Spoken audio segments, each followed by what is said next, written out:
ভিডিওগুলো অনেক দিন আগেই করা ছিল, কিন্তু কিছু কারণবশত আপলোড করা হয়নি। তো তাই ভাবলাম চলো আপলোড করেই দিই এবার।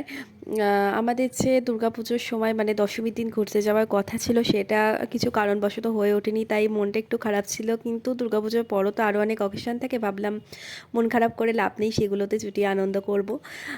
তো তারপর কৃষ্ণনগরে ক্লাস করানোর পর বুড়িমার কাছে দর্শন করলাম। বুড়িমার কাছে দর্শন করে আসার সময় গেলাম মেয়ামরে, কারণ ওই দিন ছিল বাবার বার্থডে, কালী পুজোর আগের দিন। সেখান থেকে একটা কেক নিয়েছিলাম। কেকটা কিন্তু অসাধারণ ছিল, আমার নামটা মনে পড়ছে না কেকটার। কিন্তু এরপর আমি ভেবেছি যে যার বার্থডে হবে আমি এই কেকটাই নিয়ে যাব, এত সুন্দর টেস্ট ছিল কেকটার। তো এরপর কালী পুজোর আগের দিন তো জানো প্রচুর কাজের চাপ থাকে। তারপর প্রতিভায় গিয়েছিলাম, বাবার জন্য একটা গিফট কিনলাম সুন্দর দেখে। বাড়ি গিয়ে তো প্রচুর কাজের চাপ, এমনিই লেট হয়ে গেছিলো অনেকটা। টুনি লাগানো থেকে স্টার্ট করে সব কিছু, আর কালী পুজোর আগের দিন সেই দিন পর্যন্ত কোনো টুনি কিচ্ছু লাগানো হয়নি। জাস্ট চেক করা হচ্ছে যে ঠিকঠাক আছে কি না, তবুও অনেক টুনি নষ্ট হয়ে গেছে, মানে ঠিকঠাক নেই। প্রচুর টুনি কেনা হয়েছিল, কিন্তু টুনিগুলো ঠিকঠাক নেই, কিছুটা আছে, তো সেইগুলো দিয়েই সাজাতে হবে। তো এরপর আমি আর রুবাই দুজনে মিলে সেই কাজে লেগে পড়লাম। তো এরপর ছাদে গিয়ে দেখলাম সব বাড়িতেই টুনি লাগানো হয়ে গেছে, একমাত্র আমাদেরই সময় হয়ে ওঠেনি টুনি লাগানোর জন্য।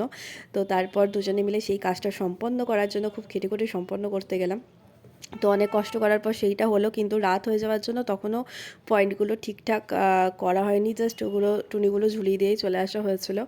তারপরে গেলাম হচ্ছে ওই বাড়িতে গিয়ে ওই বাড়ির টুনি ও রুবাই সেট করে দিল।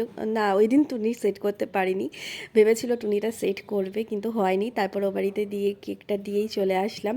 আর চারিদিকটা এত সুন্দর লাগছে যে পুরো আলো হয়ে থাকে না, দীপাবলির সময় যেন চারিদিকে যখন মোমবাতি জ্বালানো হয় অসাধারণ দেখতে লাগে। আমার তো খুব ভালো লাগে সেটা দেখতে, চারিদিক যেন আলো হয়ে থাকে।